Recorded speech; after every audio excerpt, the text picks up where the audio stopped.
Hello, all. Jace here. Today we're going to watch Charlie Kirk doing what he does. Let's get straight into it.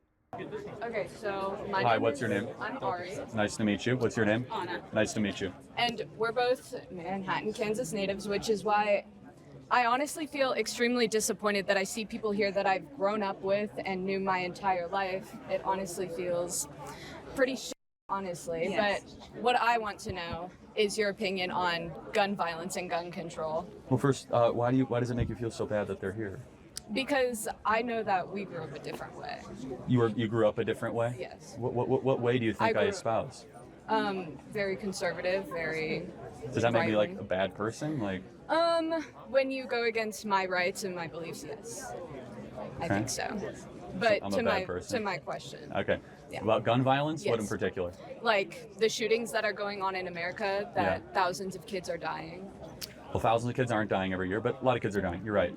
It's actually 30,000 kids die a year due to gun No, violence. 30,000 Yes. kids do not die. 30,000 total people die due to gun violence, 2/3 of which are suicide, and the majority are urban violence. You guys can fact check me on this at any time, by the way. 30,000 kids do not die of gun violence a year. So in order to be consistent, because you care about gun violence, Yes, I do. should we take all the pistols away so that no gang violence can happen in Kansas City, Chicago, Houston, etc.? Yeah. So all pistols should be taken. Okay. think so. So Americans should not have any guns at all. I don't think so. No, Do you agree? I do agree. So no guns at all. So we have about 380 million guns in this country. How do you suggest getting them? I think we should just do background checks on everyone. No, we already own them, right? So how do we take the guns away? I mean, I don't think there's any real physical way we can take away the Right. guns. But how can we prevent this in the future? Right, but that's important. Since we can't get rid of the 380 million guns, what are we going to do? There has to be some form of incentive to get people to give up their guns in order So for like that like to happen. like buybacks and Yes. confiscation? Yes. Yeah. Got it. So you would get rid of the Second Amendment?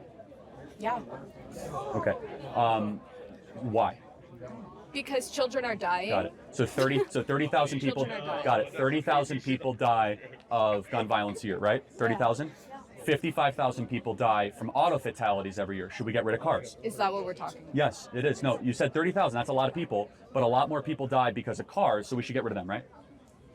I don't think so. That's different. No, it's not different. It's more people. We care about people, right? So we should try to make America safer, get rid of liberty, so cars got to go. Yeah? So. Well, you're- but I thought we'll save lives. We'll save 55,000 lives a year. Yeah, and When you have liberty, you have bad things that happen. So, for example, when you have driving, we all love to drive. You have 55,000 people a year that'll either drive drunk or going ahead in traffic, but we accept the cost for the freedom. With guns, there are a lot of benefits to have guns. A lot. What? You can protect yourself against home invasion. You 9 could- times out of 10, if you have a gun in your home, it is more likely to be used against you. Yeah, if you have suicidal ideation and mental health problems, that's true. If someone sure. breaks into my house and steals my gun, that means I have Well, suicidal no. ideation. The stat you're referencing is if the gun is used against you is only true if it's talking about self-harm. It's not true in other means. So, you as young ladies on campus here, I don't know if you go to KSU or not, Yeah. but you have a gun, you can protect yourself against someone trying to attack you. I also have a knife, pepper spray. That Okay, I I'm going to say use. right now, knife and pepper spray won't do anything if a guy really wants to attack you. So a gun is an equalizer. So I hope you guys own guns, both of you. We do not. Why? I mean, I guess you're just, that's fine. That's your right. You could choose to own or not. But I guess the question is you must be consistent. If we want to stop the killing, then there's a lot of things we got to get rid of. We got to get rid of baseball bats. A lot of people die with baseball bats, domestic abuse. Got to get rid of knives. By the way, a lot of people die with knives, right? Because if it's about stopping the killing and ensuring safety, there's a lot of things we have to get rid of. But we don't have a government that's built on safety. We have a government that's built on liberty. so why don't we have a government that's built on safety and protecting the people Got that it. they are No, saying that's that an they're important protecting? question. Because why don't we have a government built on safety? That's not the American birth certificate. Our birth certificate is that you guys can do as you see fit, and there will sometimes be amazing things and negative things that happen. And when the negative things happen, we're going to rally as a people, but that's part of the human condition. So school shootings are a part of the human condition. Well, school shootings are a choice because we should have school resource officers. Do you think we should have armed guards? Not every school. Do you think we should have armed guards at every school in America? I don't think so. What's keeping those Okay, got armed it. guards No, from so do you think we should have armed guards at the football game tonight? I don't think we need to. You don't need to? I thought we were worried about gun violence.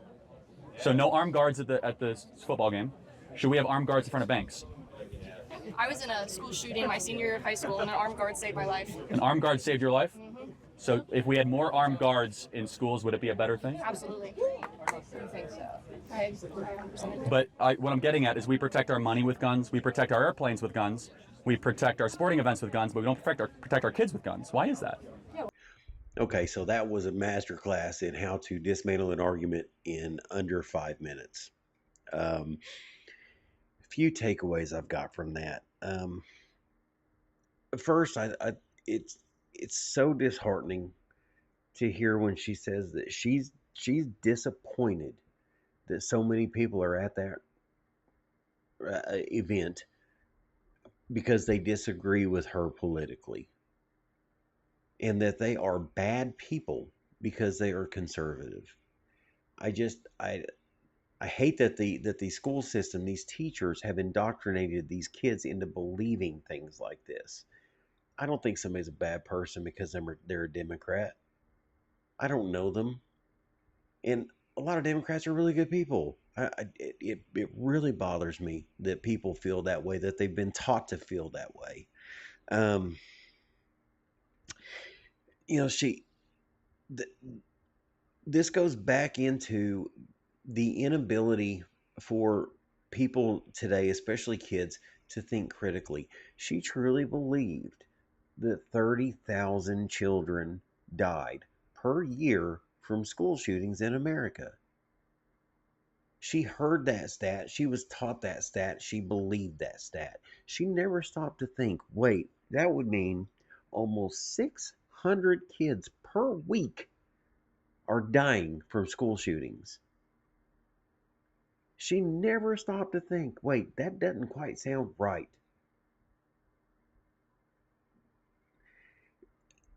And then she goes into doing away with the Second Amendment and how we police and this all goes back into this socialist slash communist utopia that so many um, liberals are believe is could be a reality in America.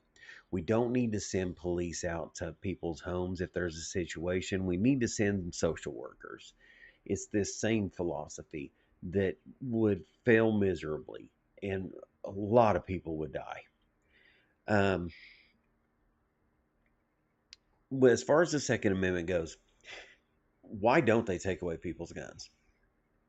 And I want people to really think about that. This is one of the biggest topics today, and there are a lot of people on her side of it just to remove all guns. Why haven't they done it? Even in these flaming liberal states where they could probably get a law passed, there's a lot of states they could probably get a law passed banning guns. Why don't they do it? What's stopping them? It's because they know they would have to go and try to take guns away from people that have guns. That's why we need the Second Amendment, because it is a really good detractor from corrupt politicians that want to take away your rights. That's why we got to keep it. That's why it's there. It's so that we can defend ourselves from corrupt government. So that's exactly why it's got to stay. Another question is, why don't the liberals want armed guards in schools? Why do you think, if you're a liberal watching this, why do you think that is? The armed guards aren't going to go around on school shootings. That's just preposterous. Everybody knows that's an illogical thought. So why don't they? What harm would it do? The answer is right there. If you'll think about it critically, the answer is right there, because they know it will be effective. They know it would nearly eliminate all school shootings, and it would negate their argument to get rid of the Second Amendment. It's got nothing to do with protecting your kids. It's because it would go against their ultimate goal to take away every gun in America. That's the only logical explanation. feel proud of yourself for debating college kids who are unprepared to speak in front of an audience like yourself. Hold on. You're 30 years old. We can agree you're 30 years old, right? Do you think that's a little bit silly? Are you a voter? I am a voter. I'm a registered so voter. I vote and you vote. So I'm talking to voters of this country that will determine the future of Western civilization. That's what I'm doing here today. Yeah? Wait, hold on. How is it any different than a professor talking to you? Then a professor talking to you? Who are you? Well, important enough for you to come up to a microphone.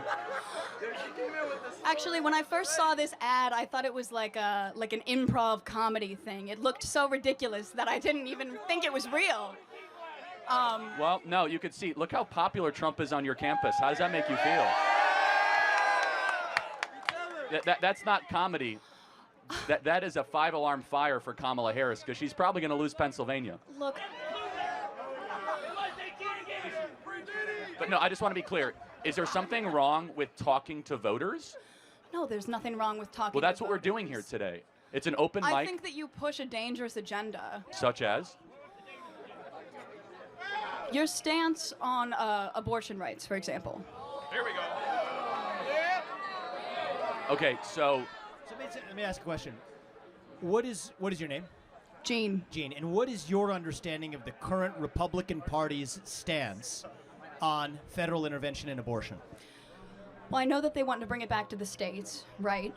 So it sounds like you do know that the Republican Party's current stance on abortion is they're against a federal ban on abortion. I do And understand we're talking that, about a yes. presidential election as the Yes. important election that we're talking about here. I understand that, yes. Great. So, again, I think this open dialogue is great. I think it's great you're here challenging Charlie, and I think it's great that he's willing to travel campuses across this country to talk to the next generation.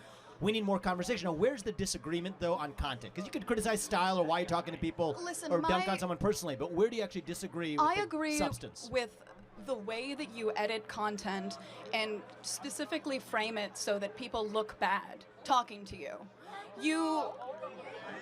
The way that you edit your content. we post unedited content. Let me just ask you one thing though, because personal insults can fly in all directions. Where is an area where you have a disagreement with the conservative movement, with Donald Trump, with Charlie Kirk, perhaps with myself? I was a presidential candidate last year. I think we need to talk about that more in the open, and the more we do, the stronger our country is going to be. We got a long line of people, but I want to hear from you one substantive area where you have an authentic disagreement, and I'd be glad to address it. I'm sure Charlie would too. Just in anything. Relating to any political topic where you have a disagreement. Let's air it. Okay. I disagree with some of the laws that are being pushed in Congress that are against the LGBTQ community and the trans community. Okay, so let's talk about that. I'm going to give you my view, and then I want to hear yours. Okay. My view is that if you're a fully grown adult, 18 or above, you're free to live how you want, dress how you want, marry who you want if you want, if you're Okay. over the age of 18. I agree. But you are not free to indoctrinate children in schools who are not yet of the age of consent. You are not free, just as you're a 17-year-old or a 15-year-old can't get a tattoo on their own, I don't think that you should be able to go or until the age of 18. And so the lines that I draw here is that men are free to claim to be women and swim in swimming pools. You're not free to claim trophies in a women's sports competition. You're not free to enter a women's locker room. You're not free to change a language. And you're not free to actually indoctrinate our children who are under the age of 5 in schools. Do we agree on the fact that adults should be able to live freely while still treating children differently? If so, we're on the same side of this issue. Listen, I agree with the majority of what you said. However, I don't think that you're understanding the implications of the laws that are trying to be passed. Okay, so does Charlie feel proud of himself that he's engaging a person who waited in line, stood up, got in front of the mic with a giant banner with a talking point on, and engaged him in conversation and was unprepared to engage in that conversation? How is that Charlie's fault? That she had no idea what she was talking about, but she decided to go up there and get in front of that microphone and talk to him. It's so hypocritical. Also, she pretended she didn't know anything about him. She thought it was like some comedy show. She didn't know anything about him. Somehow she knew his age. She thought she knew his content, that he edited it, but then she's going to stand up there and lie and pretend like she had no idea who he was.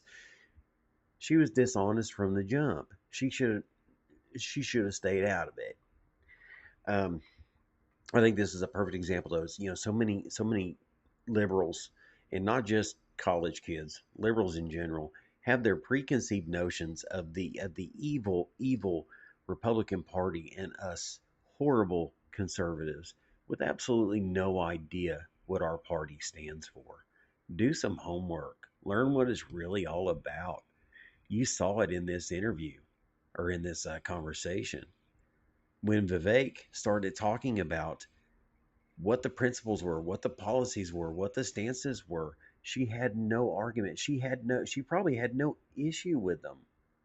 She just had no idea what they were. Do a little homework. Learn who you're fighting against. Believe me, I do. Vivek does. Charlie does. You want to stand up and engage in these conversations? Do some work. Maybe you'll realize that we're not quite as bad as you think. Thank you guys for watching. Please like, follow, comment, subscribe, all that good stuff, and we'll see you for the next one.